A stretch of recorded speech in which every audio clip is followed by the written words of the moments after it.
JoJo Storytime. The Emperor's New Clothes by Barrie Wade and O'Keefe.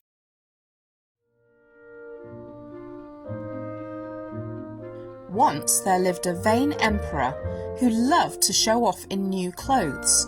He spent hours every day trying on new outfits and admiring himself in the mirror. One day, two weavers came to his palace. They took off their hats and bowed to the emperor. "We are expert weavers," said one. "We can weave you the best cloth in the world to make the finest robes anyone has ever seen." "For a clever emperor like you, there is something quite special about our weaving," said the other. "Our beautiful cloth is so fine that stupid people cannot even see it." "That's fantastic," said the emperor. "There is a royal procession next week. I want to wear the grandest robes ever made."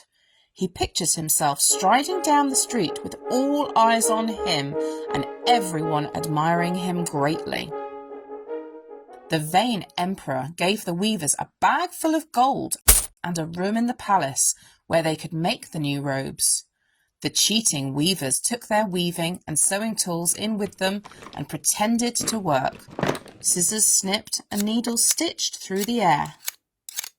Out in the street, notices told people that there would be a procession in a week's time. Everyone wondered what the emperor would wear for the occasion. The royal maid heard the people talking about the procession and making guesses about the emperor's clothes. "I can tell you a secret," she said. "This royal procession will be the most amazing anyone's ever seen, and the emperor will look stunning. The weavers are making a special cloth for him. It is so fine that stupid people cannot see it," she told them. The emperor was so excited he could hardly wait for the weavers to finish their work, so he sent his prime minister to see them. "Look at the splendid colours," said one weaver. The prime minister looked hard to see what the weavers were showing him. "Look at the beautiful pattern," said the other weaver. The prime minister could not see anything, but he didn't want to appear stupid. The prime minister went back to the emperor smiling. "I have never seen anything so amazing," he reported. "What splendid colours! What beautiful pattern!" The emperor pictured himself wearing rich, luxurious robes in the procession next day, and he too smiled. He wanted to show the weavers how pleased he was with their work, so he sent them another bag overflowing with gold. Later that day, the excited emperor was again dying to know if his new cloth was ready, so he sent his chancellor to see how the weavers were getting on. "Let me see what you've done so far," ordered the chancellor. They smiled and held their arms out to show him. "Look at the lovely colours! Look at the marvellous patterns!" said the cheating weavers. The chancellor looked hard and carefully, but he could not see anything either. However, he did not want to admit he was stupid, so when he went back to report to the emperor, he bowed and smiled. "I have seen something truly wonderful," he said. "What lovely colours! What a marvellous pattern!" The vain emperor imagined himself dressed in a lovely, marvellous outfit. He was full of gratitude, so he gave the weavers another bag of gold. It was hard for the impatient emperor to wait. He was burning to see the results of all the hard work. At last, the weavers carried the finished cloth to the emperor. He was waiting, sitting on his throne. On one side of him stood the chancellor. On the other side stood the prime minister. "Look at the marvellous pattern," said the chancellor. "Look at the splendid colours," said the prime minister.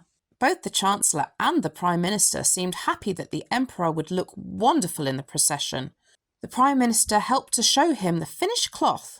The emperor looked down from his throne, but he could not see anything. However, he did not want to seem stupid. "How magnificent!" he said. "This is just what I want." The royal procession was the next day.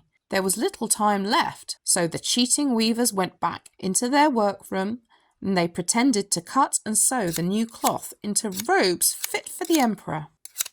At last they cried, Our work is done. The Emperor's new clothes are ready. Let us see how he looks in them. The Emperor came in and took off all his clothes. The weavers had a mirror ready for the fitting session, and the Emperor stood up in front of it. The weavers pretended to dress him in his new robes, smiling happily all the time. "Come and see my new robes," cried the Emperor. He stood waiting to be admired. "A perfect fit," all the ministers cried. They could not see anything, but nobody wanted to seem stupid. Everybody said how wonderful and elegant the Emperor looked in his new clothes, and they gave him all their attention. The cheating weavers quickly left with the gold. Next day was a holiday for the royal procession, and all the people came to watch. The Emperor walked proudly in the procession with his ministers. Along the streets, all the people cheered. "What a magnificent robe! What an elegant suit! What lovely new clothes!" they cried. They could not see anything either, but no one wanted to appear stupid. The crowd looked on happily, enjoying the procession. Suddenly, a child pointed, yelling, "Look at the Emperor! He's got nothing on!" "That's right," the people shouted. "He's got nothing on!" Everyone laughed, and their laughter rang in the Emperor's ears. At last, he realised he was walking in the procession without a stitch of clothing on. The vain Emperor blushed and felt very, very stupid. If you liked that story, check out more videos on JoJo's Storytime, and please like and subscribe.